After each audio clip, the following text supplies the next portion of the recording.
Right, before we get on to some further predictions ahead of the weekend, it's time for us to look at our game of the weekend. It's the clash on Friday night between Burnley and Middlesbrough at Turf Moor. Burnley are the 7-5 favourites to win this one with SBK. A Middlesbrough win is 9-4. The draw is 23-10. But the big question is, Justin, what derby is this? This was a tough one to pick out, but I've gone with Danny Coyne.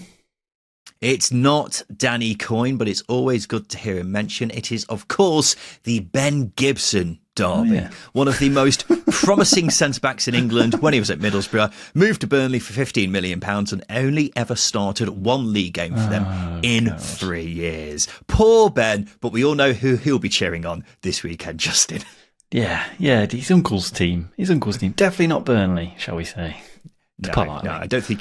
when I was reading up on that, he called his time at Burnley a complete and utter disaster. So that gives you a good idea of how things went there. Another little pop quiz, Justin, to start off with. How many times do you reckon Scott Parker and Michael Carrick have played together? I don't think they would have played together for England because Scott Parker's England career was fleeting and Michael Carrick was vastly under-selected. So, and the Spurs link is far too late. I don't think they have. They have. Just the once, though. Do you remember that game against Croatia where Paul Robinson did an air kick? Oh, yeah. In Croatia. Yes. One of my fond early memories of supporting England. If you're below the age of 20, search it on YouTube. But that game was the only time they ever played together, even though they both played for West Ham, Justin. They both played for Spurs, both several times for England around the same time frame. That was the only occasion they played together. I thought it was going to be a bit more than that, to be honest. But yeah, quite surprising. Anyway, let's stop reminiscing about the past and look towards the future. Because, Justin Peach, this is a proper how's your mother, isn't it? Two teams in fantastic form. Burnley with 4 wins on the bounce. Middlesbrough with 4 wins from 5. Give me a second, Justin. I just need to get rid of all this saliva because this is mouth-watering. Yeah. Definitely dust yourself down of that. It is a definition of mouth-watering and just the sheer quality of both these teams at the moment. I know we've criticised Burnley previously this season, and even Borough, actually, going to the start of the season when they couldn't put chances away for love nor money. Both teams are starting to peak at the right time, and I think what makes this game more interesting is the tactical setup of both these teams. You've got Borough's attacking juggernaut, where they create chances left, right and centre, competing against Burnley's tempered control of games. It is so intriguing, and if you are a tactical lover of the game, this will be a good one to watch, to see how both teams set up, to see how both teams cope with each other, and essentially to see if we do get an abundance of goals or it's a cagey game as well. Well, Justin, yeah, you're absolutely right. You could make a fair argument that this is a meeting of the best attacking team in the division and the best defensive team in the division, couldn't you? Because Middlesbrough have been unbelievable in recent times going forwards, whereas Burnley, we all know, 6 goals conceded all season is just a ridiculous record. And they'll be looking to both. It's kind of like the irresistible force meets the immovable object in a way, isn't it, Justin? It's that kind of thing. And that's why I'm just looking forward to this game so much. But this is actually a different challenge for Burnley this season, because while they are unbeaten at Turf Moor, they have only faced one team in the top half of the table at home so far. That was Blackburn in the East Lancashire Derby, where Burnley were actually holding on a bit towards the end. So with that being said, it's going to be interesting to see how Burnley approach this one, considering it's not something they've had to deal with particularly so far this season, Justin. Yeah, it is an intriguing challenge and task, but I think the fact that Burnley have improved in recent weeks does tell you that they are going in the right direction. Even if you go back to the entire season so far, their biggest challenge of a team similar to Borough was probably Leeds, and they overcame that. They were absolutely hammered, but they overcame it. They defended valiantly, and they came away from Ellen Road with a 1-0 win. But going back to Burnley's form and improvement in form, they have started to open themselves up a little bit. They've still remained defensively solid, but they have gone from a bland, basic 2 eggs on toast to an eggs Benedict. There's been a serious improvement of Burnley going forward. And since the Millwall defeat a few weeks ago, chance creation and game control has gone up tenfold. And I'd argue as well, this isn't down to controlling possession as well as people may assume. They're not boasting monster numbers when it comes to that. The highest possession in recent games, in this 6-game unbeaten run that they have, that they're on now since Millwall, was 55% against Stoke. It's not monumental. So that might open things up for them and give Borough, a very good attacking team, a lot more onus in attack and a lot more control in attack, which means Burnley might retreat a little bit. So we might see the Burnley evolved in this game, is what I'm trying to say. Eggs on toast to Eggs Benedict. Yeah. Did you really come up with that yourself? Yeah.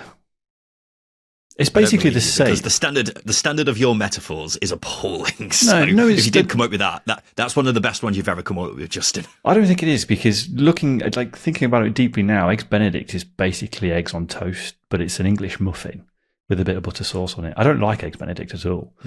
You're doing Eggs Benedict a massive disservice, because it is absolutely glorious. I really fancy an Eggs Benedict right now.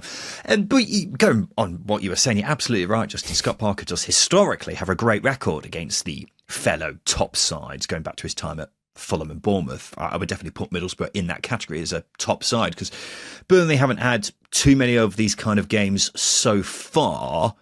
Having said that, we're about to see plenty more examples of them in games like this, because they face Middlesbrough here, then they've got Middlesbrough again at the end of December. They've also got trips to Sheffield United and Norwich wedged in between there as well. So it's a really tough December for Burnley, but it's going to be interesting to see how they take to it. It's going to be a real test of their mettle. And this is undoubtedly their toughest test at home so far this season, because Middlesbrough have been flying recently, haven't they? Just in 4 wins from 5, as we were alluding to earlier. They've scored 21 goals across their last 7 games. And with that being said, they will be fearless heading into this one, won't they? They have every right to be as well, because of how well they do attack. I don't think it matters what opposition they come up against. I know the Blackburn game is a bit of an outlier because it was a tight contest anyway in the midweek game last week, but they do attack teams with relentlessness, and they do ask a lot of questions of any team they come up against. I will add that the teams they've come up against recently in this goal glut form they've had, have been in poor form themselves. Oxford, Luton, Hull, QPR, they've not been in good nick in recent weeks coming up against Borough. So again, similar to Burnley coming up against Borough, it's going to be the same for Borough, in which they get an equally very difficult challenge. And I think this could be, I wouldn't say the making of Middlesbrough this season, but it'll give us a lot of insight into how they can cope with teams who I wouldn't say better than them, but are competing for promotion alongside them. Yeah, similar level to them, aren't they? Yeah. Definitely. They're definitely in the same category. And it's interesting because Michael Carrick's got a bit of a selection crisis on his hands heading into this one, but it's one of those where it's a good problem to have as opposed to a bad selection crisis, because he's got Senny de Jong, Rav van den Berg and Riley McGree back fit for this one. He's got a decision to make on whether they come back into the team. Who does he start up front? Because both Tommy Conway and Emmanuel Latte-Lath have been in sensational form recently. Who's going to play in that left wing kind of role, going back to Riley McGree? He's got a lot of choices to make here, particularly, and that's one of the reasons why it's so difficult, is because he's got so many players playing well, Justin. So really, he's sport for choice, isn't he? Yeah, he is. But I mean, it's a good headache to have, isn't it? When you're a manager, is so many players that are in form. Tommy Conway's Borough's top goal scorer at the moment. You've got Finn Azaz, who's in untouchable form. The right wing slot, I think, is Ben Dokes to lose. Riley McGree, I know he picked up a knock the other week, but is he going to be fully firing? The pack full of choice. You've got Hayden Hackney, Dan Barlasser, but you can change them with Aidan Morris. I'm probably forgetting a couple more, but they've just got depth in numbers, and I think that creates a welcome headache for Middlesbrough. And again, it makes it a rather difficult challenge for Burnley, because I think Borough could put any team out and they could give any team they come up against a really good game. So yes, this is why it's such a wildly intriguing game. Yeah, going to be fascinating to see how Borough set up for this one. But now, ladies and gents, it's time for our second tier bet builder with SBK. And just a reminder before we get into that, with SBK, you don't need to worry about substitutions. Why is that, you say? Because of SBK's Fresh Legs promotion. So what it means is if you bet on, for example, Tommy Conway to score, but you get subbed off after 10 minutes with a broken toenail, the bet rolls over to whoever comes on for him. So hope is not lost. It also applies if you back that player to be carded or to have shots on target. Fresh legs keeps you in the game.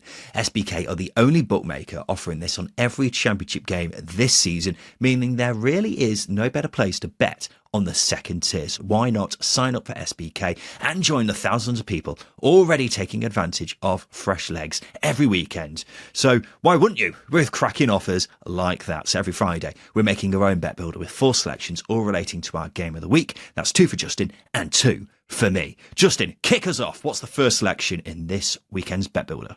I've gone with Middlesbrough to have over 10.5 shots, 10.5 shots. Prolific attackers and chance creators with a ton of players who are able to create chances. This is already a tasty pick. Looking into the numbers in a bit more detail, there have only been 3 games this season where Borough have failed to have more than 10.5 shots. 2 of them were defeats to Coventry and Blackburn. So I'd say based on those numbers, I would be backing this. Yep, I've got the exact same numbers in front of you, Justin. In 12 of the last 14 games, this one has paid out. And worth mentioning that in one of those games, they were down to 10 men for over an hour. So it makes a lot of sense, this pick, because Borough, as we were alluding to, are probably the best attacking team in the division. And that's why I've gone with both teams to score as my first selection for the bet builder. Ryan's card pick of the week is not available here because I just didn't have a strong fancy, to be honest, Justin. It's usually what I would do at this stage, but nothing stood out for me. I will also give a quick thank you to Ben for getting in touch, for suggesting that I just do the jingle to the same tune as Harry Hill's TV burp. Okay. So that's what I'm going to do from now on. But as I was saying, haven't got a card pick for this game because nothing stood out for me and I don't want to choose something for the sake of it. But I have gone with both teams to score, which may raise a few eyebrows because both teams to score has only happened in one of the last 12 Burnley games. So why am I choosing this? It's because they haven't faced a side like Middlesbrough in that time. As we say, 21 goals in the last 7 games. They're the best attacking team in the league for me. And even though Burnley have kept 5 clean sheets in a row, I think they have been a bit fortunate to have done that recently. They've given away some decent chances in that time. Meanwhile, Middlesbrough have only kept 1 clean sheet in their last 10. So one would assume that one's pretty sorted in its own right. So I wouldn't be put off by Burnley's recent defensive record with this pick, Justin, is what I'm trying to say. Yeah, I think it does represent some risk, their defensive record, but then you do have to remind yourself that Borough, if they've got a fully fit forward line, they're going to test Burnley. They're going to test Burnley. It is an incredibly proficient attack. They attack with absolutely no remorse whatsoever. So even if I think that's why it makes the over 10.5 shots a good pick as well. Borough are going to ask questions of Burnley. So both teams to score is a great shout. Yep. We say they kept 5 clean sheets in a row. That run's got to end at some point, hasn't it, Justin? So why not here? Justin, what's your next selection? I've gone with Finazaz to have a shot on target. First and foremost, let's get this out of the way. This lad is destined for greatness. Ballon d'Or greatness. I'm not going to hear anything else of it. If Massimo Luongo can be nominated for Ballon d'Or, Finazaz can be nominated for Ballon d'Or. I'm going to point that one out there before I get into the detail. Okay.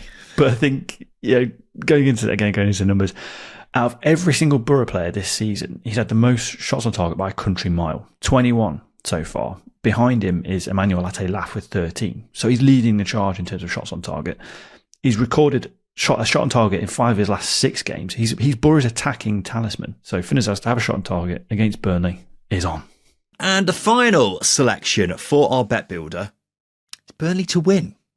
Now, might be a bit of a surprise to people that I'm going against Middlesbrough here, considering I'm a big fan of them right now. I love watching them play, and I do think they are a genuine contender in the race for the top 2, but I can't ignore the fact that this is the sort of game Scott Parker lives for. I feel more confident about him getting a win in a game like this than I would do if they were against a bottom half side, because his record against the better sides in the league is just remarkable. Of course, they're the only team to win away at Leeds this season.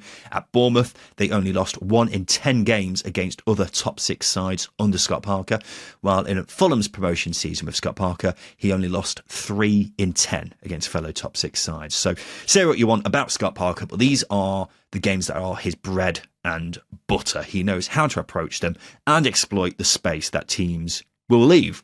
And when he's facing a team who sit back, he malfunctions and doesn't know what to do. But in a game like this, he's shown he can get the results. So that's why I fancy a Burnley win this weekend. Justin, are you in agreement with me? I am, mainly because Scott Parker can zip the life out of anything. And this is a game where you need to zip the life out of it because you have to stifle and frustrate Middlesbrough and make it really horrible and stodgy for them. You know, you don't want to make it comfortable. You make it comfortable, Borough walk all over you. And Scott Parker, as you say, he lives for these types of games and he can suck the life out of them. You know, and I just see him doing it in this game as well, which only for me would edge towards that Burnley win. Well, there you go, ladies and gents. This is our bet builder for Burnley v Middlesbrough on Friday night. We've got Middlesbrough to have over 10.5 shots, both teams to score, Finnazaz to have a shot on target, and Burnley to win. A £10 stake on that returns £150 thanks to SBK boosting the odds by 25%. And that's not all, because SBK, they are the best around when it comes to betting on the Championship. They're also offering a 25% bet builder boost on the Sunday afternoon clash between West Brom and Sheffield United. So get involved, ladies and gents. But remember, if you don't fancy our bet builder on Burnley v Middlesbrough with SBK, you can create your own bet builder from a range of markets. T's and C's apply. Over 18s only. And please do gamble responsibly. Justin, just before we take a quick break, we've had some big news break on Thursday afternoon. Cardiff have finally pulled their finger out and got in a manager, and it's the same one they had before. Omer Riza, the interim manager, has been made the full-time permanent manager until the end of the season. It took 74 days for them to appoint a new manager, Justin, and the weird thing is, they were in form before in the early days of Omer Riza, and now that they've only won 2 points from 5 games, they decide to give him the job. Mm-hmm. I think full credit to Riza because he's done a decent job as the caretaker, hasn't he? It seems a bit weird that they've given him the job now, though. Do you know what I mean? I think options are limited. That may be the big the spotlight being shone on this one. Credit to Omer Riza. I think first and foremost, where he's got them to where they were coming from under Errol Bullett, the difference is so staggering. They were the worst team in the league under Errol Bullett. They were dreadful. They weren't creating chances. They were leaking goals. They were disorganised. And you can tell from the players, they just weren't enjoying their football. They weren't enjoying the management under Bullett. Bullett was hanging players out to dry. It wasn't a comfortable experience. Riza, I think, has made the place a bit more enjoyable for the players to maybe express themselves and the ability to make mistakes and not be vilified for them, if you like. So There is a bit more positivity, but as you say, the run of form the last few games has been pretty poor. They're not picking up points. Performances have dropped off a little bit. Maybe it's a balancing out of things, and this Cardiff team, I think, will be strugglers this season, but I think the stability, first and foremost, and most importantly, the stability of knowing who's going to be manager could have a big effect on the team. Yeah, I think that certainly does help, and I'm quite happy for Omer Riza because, he flew all the way to bloody Malaysia, didn't he, during the last international break to try and get some sort of clarity on what is going on with the manager's position. And it sounded like he didn't get very far with that, even though he did travel very far. But now he has got the job, which he did desperately want. So fair play to him for that. Is he the right choice? I don't know, because we've raised our concerns before about Cardiff's record when it comes to caretaker managers, Justin, and it's not gone particularly well. And you look at it, it looks like the downturn has already started with Omer Riza, which is why I was thinking he probably won't get the job now, but here he is, he has. But that downturn starting does bring a bit of concern for me. Having said that, the fact that Cardiff have actually gone ahead and appointed a manager now is just like, thank God, why is it taking so bloody long for them to do this? So it's good that that's happened. Whether he's the right man or not, I don't know. But Cardiff didn't seem to have really any idea of who else to get in, did they? Exactly. So it's been a long, frustrating saga. Whether the right outcome has come, I don't know. But I'm glad that that saga is over, because I've had enough of just saying to you repeatedly, why on earth have Cardiff not appointed a manager? Because it was getting bloody annoying, wasn't it?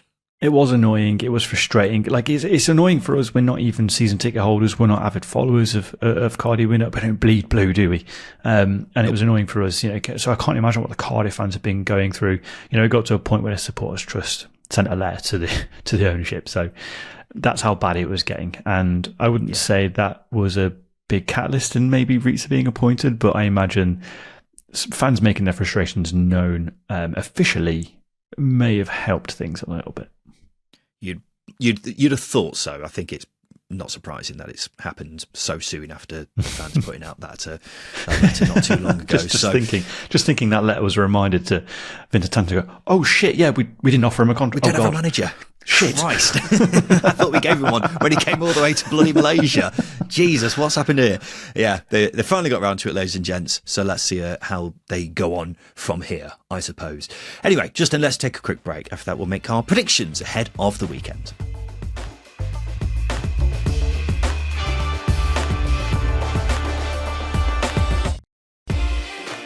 Welcome back to the Second Tier Preview Show, brought to you by SBK, and it's now time for us to have a look ahead to the weekend. So in each preview episode of the Second Tier, Justin and I will each pick a banker, a team we think is guaranteed to win this coming weekend, as well as an outsider, so someone we think is going to win, but is bigger odds with our friends at SBK than their opponent. We're tracking how we do as the season goes on. It's 1 point for a correct banker, 2 points for an outsider. Whoever loses has to do a forfeit, which is to be a mascot at an EFL game next season. The current scores look like this: 19-14 to Justin Peach. We're heading into these predictions off the back of Justin and I getting every prediction right last week. Both are bankers and both are outsiders. So what I'm saying is, Justin, this is essentially a spoiler for the weekend for the listeners.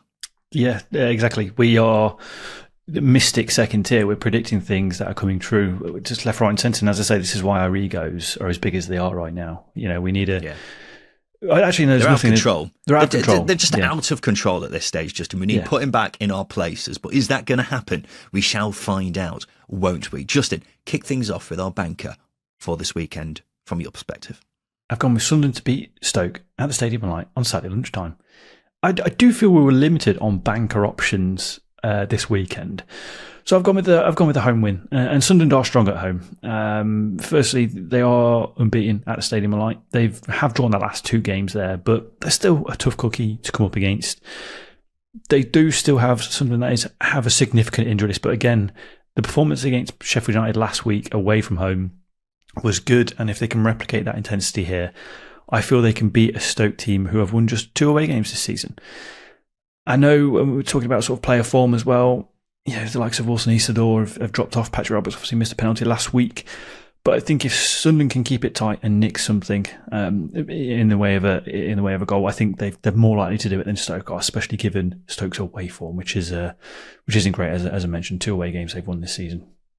Yeah, Sunderland certainly in a bit of a sticky patch, but I'm thinking this must be them looking at this game as their chance to get back on track, surely, because if they don't get the win here, then that would be a big cause for concern, won't it? Stoke have made the headlines over the past 48 hours, though, Justin, inadvertently, I may add.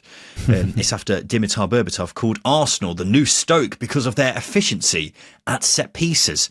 The new Stoke? Tony Pulis would be rolling in his grave, Justin.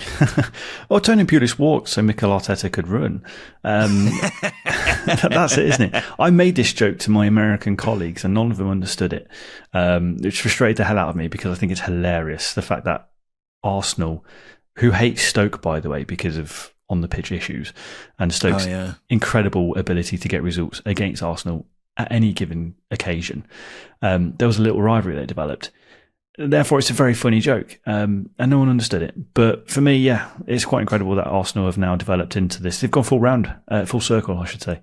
They're almost as good as Mick McCarthy's Cardiff team a couple of seasons ago. They've become what they hate, haven't they? Let's go to my banker for this weekend. I've gone with Leeds United to beat Derby County at Ellen Road on Saturday lunchtime. Of course, a lot of history between these two. They're big rivals, dating back to the 70s with the Clough Revy days.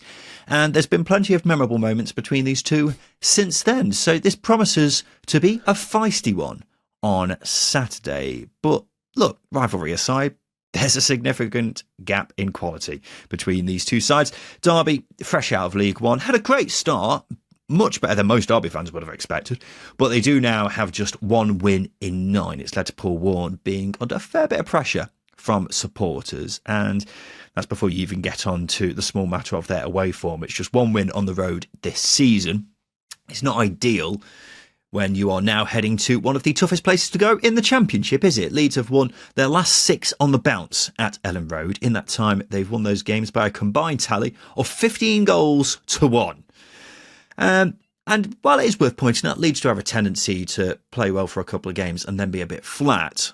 I like to think they've got that out the way with their loss to Blackburn last weekend, where they were very flat, but I'd be surprised if that were to happen 2 games in a row. So we should be seeing the best of Leeds here. And one final thing to mention, Leeds are simply just a much stronger side, so they should get past Derby with minimum fuss, and that's why I'm going for a Leeds win this weekend. Justin. Completely agree with all of that. Derby are terrible away from home. Paul Warne is anti-football, and therefore I think Leeds will be too strong for them. That being said, what are we ignoring here, Ryan? Are you talking about what time the game kicks off again? What time does the game kick off, Ryan? It kicks off at 12:30, but it really doesn't matter. It's a lunchtime kickoff. It's a lunchtime kickoff, right? My theory last week came true, right? Leeds were flat against Blackburn. A lunchtime kickoff. That was a 1:30 kickoff. This is a 12:30 kickoff. Leeds players do not have an extra hour in bed, right? They're going to be tired. They're going to be tired. Okay. This is. Hang on. Derby get up at the same time. They're kicking off at the same time. I don't get your point. Doesn't matter. I think Derby might be more adaptable to the early kickoffs.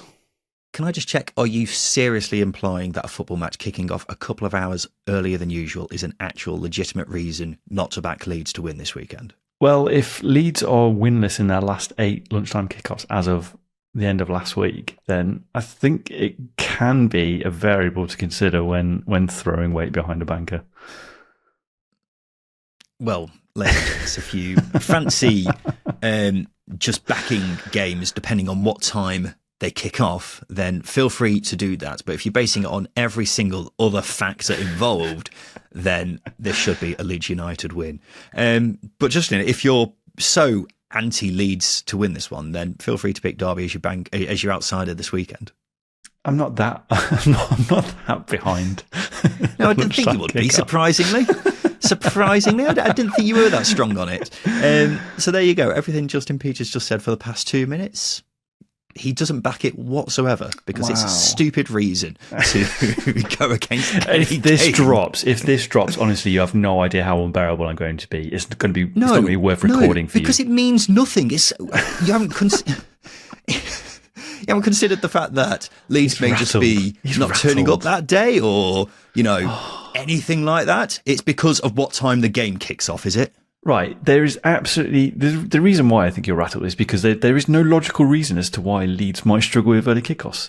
There's no logical reason for it. It's just they don't struggle with early kickoffs. It's just what time the game happens. They do struggle with early kickoffs. They've not won in the last 8 games. It goes back to February. They are strugglers. This could be an absolute game changer for them if they beat Derby here.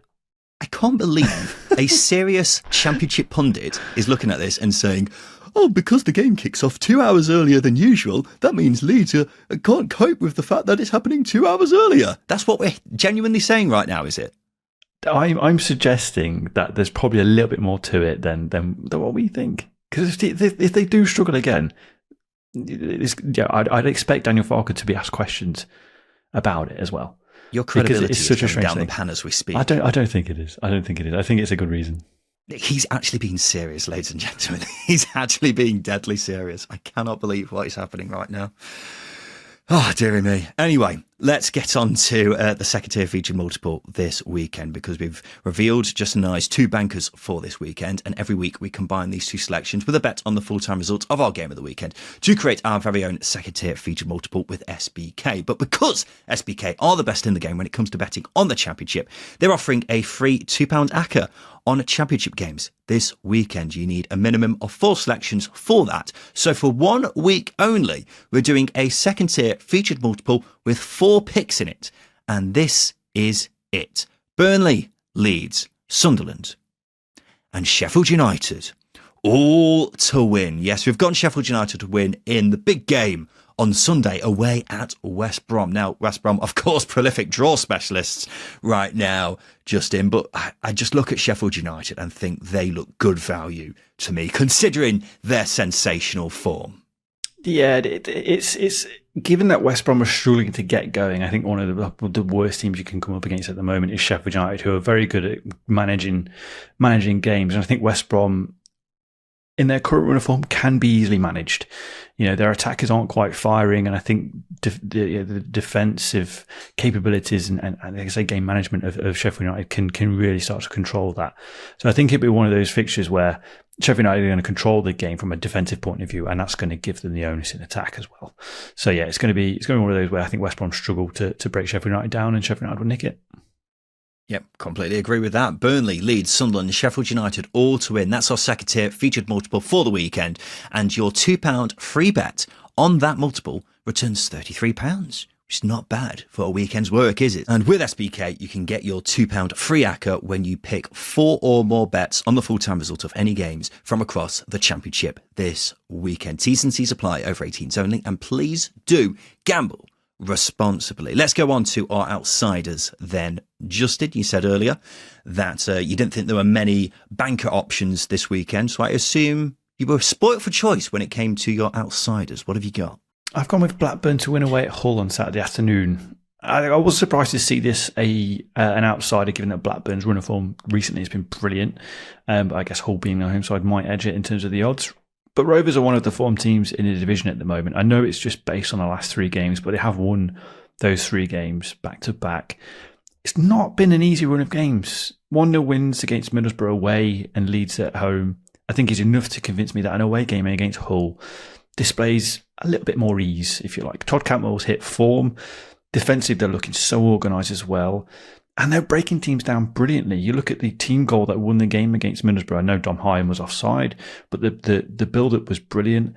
And they opened Leeds up last weekend time after time after time. It was quite interesting to watch that, actually. I know they've got striker troubles, but they still create a decent amount of chances. This is an ideal game for Blackburn, but I guess there is some uncertainty given the managerial situation at Hull. But for me, I think Blackburn being the stronger team form-wise really does back this one for me. Yeah, well, Ruben Selles is set to be confirmed as the new Hull manager following the sacking of Tim Volter. We spoke about that at length in yesterday's midweek show. So if you want to get our thoughts on that, feel free to go over to that. But it's a bit unclear whether he's going to be in charge for this game, Justin. It seems like a bit of a race against time in that respect. But having said that, Justin, if you are Ruben Selles, do you want to be thrown in at the deep end like that straight away? Surely you would like a bit more time to work with the players, wouldn't you? So maybe he's subtly hoping he's not confirmed in time for this game so that he has a chance to just observe things and then have a full crack at it next week in the midweek games. What do you think? Well, it could be one of those situations where Hull have a really bad first half. And we saw it a few weeks back with Ian Holloway when he was appointed Swindon Town manager, running down from, I don't know, he must have been in the director's box to the pitch side to bark instructions at the players. From the side of the pitch. I mean, going back for a bit of a Derby anecdote here, Steve McLaren was appointed Derby manager back in 2013 when Nigel Clough was sacked, and he was appointed on the day of a game against Ipswich. I think Derby were 4-1 down at half-time, and he came down at half-time, changed things when he wasn't even due to take charge that day. So it could be one of those things, or games where Hull do so badly, he feels that responsibility to go down and take charge of the team, and he might inspire the players in that sense. But I think, going more to your point, he probably does want to sort of hang back a little bit, see how this team measures up against a tough side, and then start afresh Monday. Yeah. I don't know how it necessarily works behind the scenes, but you would definitely expect him to want more time with his players, wouldn't he? So yeah, it'll be interesting to see whether he is in charge for that game or not on Saturday. Certainly one to keep an eye on, ladies and gents. Let's go to my outsider for this weekend, and this is definitely a game to keep an eye on. It's Oxford to win away at Plymouth on Saturday afternoon. This is a low-key game of the weekend contender right here, people. This is a meeting between two sides who look likely to be fighting to stay up this season. It's a big, big game for the pair of them, essentially an early 6-pointer in my view.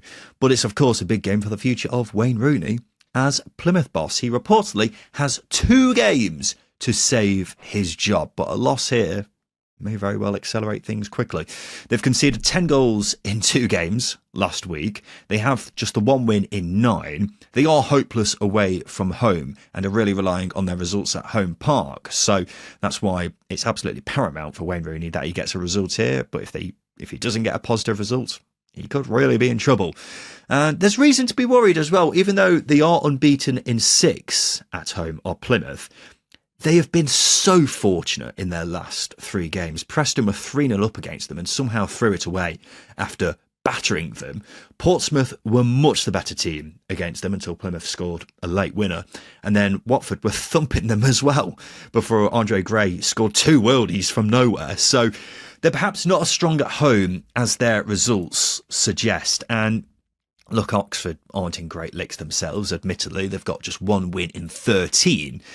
But they will be looking at Plymouth and be thinking they can be got at, especially because confidence can't be high after 10 goals conceded in 2 games. So I'm going to go with an Oxford win to really turn up the heat on old Wazza this weekend, Justin. I think the most interesting thing about this it'll be seeing how Wayne Rooney reacts and responds to the pressure. After the defeat last weekend against Bristol City, he looked bereft of ideas as to how to get Plymouth out of this rut. And you do mention their home form. It is better, but those last 3 games you have mentioned, it's really important to factor those. They started those games so poorly, so poorly. The first halves were terrible, and they come out in the second half and they turn it up a gear. So I think if Oxford can get off to a quick start in this game and manage the second half, I think it'll be a fairly easy win for them. But this would be Oxford's first win away from home. It's a tough game for them. They're not good travellers themselves, similar to Plymouth, really. So yeah, it'll be a big one. But Oxford are coming into this off the back of a good draw in midweek last week against Millwall. It's a morale boosting result against a good team compared to that Plymouth who are coming into this one off the back of a couple of hidings. Confidence could be a big factor in this one. If Oxford are going to get an away win at some point this season, you'd have thought this would be a prime opportunity for them to do that. Also worth mentioning, Plymouth have got a fair few injuries, haven't they? So yeah, it's not going very well for old Wazza, and that's why his time may be coming to an end. Right, those have been our predictions for the weekend. And now, it's time for this.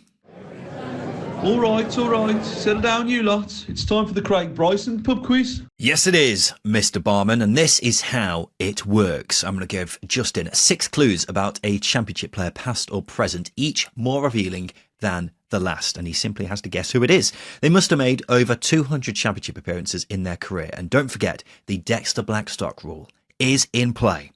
As always, Gladiator, are you ready? Yeah, I am. That was a different intro. You seen Gladiator 2? I haven't, no. No, it's all right. I won't recommend it. Justin, your first clue is this. I've played 222 games in the Championship, scoring 5 goals. Ooh. 222 appearances, did you say? I did. Makes absolutely no difference to the answer. I'll go with a fullback. And I'll say Bradley Orr. Bradley Orr. It's not Bradley Orr, but it's always good to hear him mentioned. Your next clue is this, Justin. I made my professional debut on loan in League One at Bournemouth in 2006. That's a while ago. Yeah. 18 years clue. To be exact. Yeah, no clue whatsoever, because Bournemouth were a hopeless team back then, riddled with financial insecurity. So I'll go with a pass. I don't know. I can't really think of anyone. That's fine. You don't need to give an answer if you don't want to. Your next clue is this, your third clue. I actually had 8 loan spells at the start of my career to various championship clubs. I was being loaned out from Chelsea, who I never made a competitive appearance for. 8 loan spells out. One of them was at Bournemouth. He's come from Chelsea. I will. 2006 was his debut. I will throw. I can't think of anyone. This is a tough one. Justin, you don't have to give a guess if you don't want to. Would you like to move on? Yeah, let's move on. Okay, that's fine. This is your fourth clue, Justin Peach. I left Chelsea to go to Southampton, where I won promotion from the Championship in 2012 and would go on to make 304 appearances in the Premier League with Saints and 2 other clubs. He's had a long old career, hasn't he? 500 plus appearances. 8 loan spells out from Chelsea. I will go with... You know what? I'll give you one of the other clubs he played for in the Premier League. I don't know why I didn't include this. In the Premier League, he played for Southampton, another club, and Swansea. You motherfucker. Okay. That's... I mean... Who are you going to say? I won't count it. I was going to say Ryan Bertrand. Ooh, really? He wasn't part of that Southampton team, was he? No, he wasn't. No, he wasn't. Would you like to move on, Justin Peach? I would. Also, Ryan Bertrand's, he's not made 222 appearances in the Championship, has he?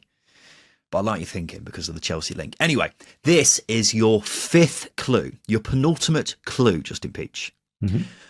I made my one and only appearance for England in 2017. Oh, he's played for Swansea, Southampton, Jack Cork. Yes. Should I have done the Swansea clue? I'm not sure if I should have. If I didn't give you the Swansea clue, you reckon you would have still got it? I think that England clue just threw it a little bit because I don't know why I can remember him in an England shirt. It's that England shirt that had the red Umbro, the white England shirt with the red Umbro logo on it and the red trim on the collar. He's one of those obscure players who you sometimes look at a list of players who have played for England under, I assume that would have been in Gareth Southgate, actually, yeah, wasn't it? And you go, how on earth has he played for England? No disrespect to Jack Cork, perfectly serviceable player, but England, it's insane, Justin. He was testing the waters, old Gareth, wasn't he? Maybe in Sam Allardyce, actually. No, it was 2016 when Southgate took charge, I think. Okay. Yeah, that's probably right, actually. But yeah, there you go. Jack Cork is this week's Craig Bryson pub quiz, ladies and gents. The final clue that Justin was going to get shortly after this. I'm currently a player coach with Burnley under-21s. Oh, he's one of those, is he? He's one of those. I think a better clue would have been my dad at age 32 looks 20 years older than he actually did. Have you seen the pictures of Alan Cork, his dad, at age like 32? His dad's Alan Cork? Yeah. I never knew this. Terrifying. No, I haven't. Like, Jack Cork has aged completely differently to Alan Cork. Feels disrespectful I'm saying that, but it will scare you. Yes. Yeah. Yes. I know exactly what you mean. He is the oldest looking man who was in his late 20s to ever exist in the history of football. Tough paper round. You're absolutely right. I don't want to say anything else too offensive because we've insulted the Cork family quite a lot in the past 2 minutes, haven't we? Deary me, ladies and gents. But there we go. The Craig Bryson pub quiz this week, ladies and gentlemen. The answer was Jack Cork. So that has been the Craig Bryson pub quiz. And this has been the Second Tier Preview Show brought to you by SBK. We'll be back again on Sunday to talk about a massive weekend of championship action. So we look forward to seeing you then for that. But this has been the Second Tier Podcast. I've been Ryan Dilks. I've been Justin Peach. And a big thank you for listening.